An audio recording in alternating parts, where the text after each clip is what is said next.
معانا اريزو 5. العميل كان مطب الصبح. العربيه اللي اتضرر فيها كالاتي: كارتيره الزيت اتكسرت بالمنظر ده، تمام. وش تقسيمه الكاتينه اتكسر بسبب الاتي: العربيه دي بتحمل فوق على القاعده دي ماسكه في وش التقسيمه وماسكه في شاسيه العربيه. القاعده لما اتكسرت خدت جزء من وش التقسيمه ووقعت بيه. فدي الاضرار النهارده اللي اتضررت. عندنا كده الكارتيره، عندنا وش التقسيمه، عندنا القاعده. العربيه هتغير زيت وفلتر اكيد طبعا. العربيه دي هتخش في اجمالي تكلفه حوالي 9500 جنيه شامل طبعا المصنعيه.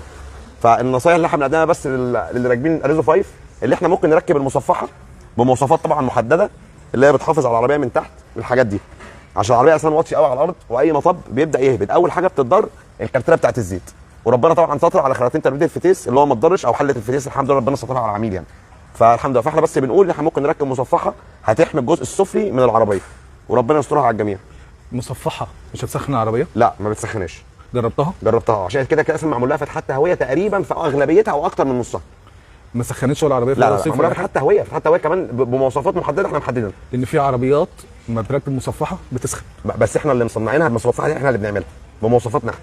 فبالتالي احنا عاملين كل الحساب، عاملين حساب كمان فلتر الزيت، عاملين حساب طبه الزيت، كل ده عاملين حسابه فتحات جوه المصفحه، ما بتبقاش مصمطه، بتبقى مفتوحه وكل ده معمول حسابه.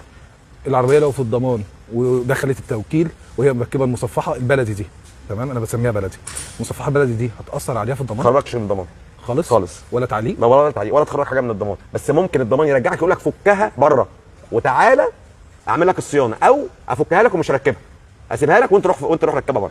كسل منهم بس مش اكتر، اما ما تخرجش حاجه من الضمان. مفيش اي اذيه ليها خالص. شكرا هندسه. شكرا باشمهندس حميد، ربنا يخليك. شكرا.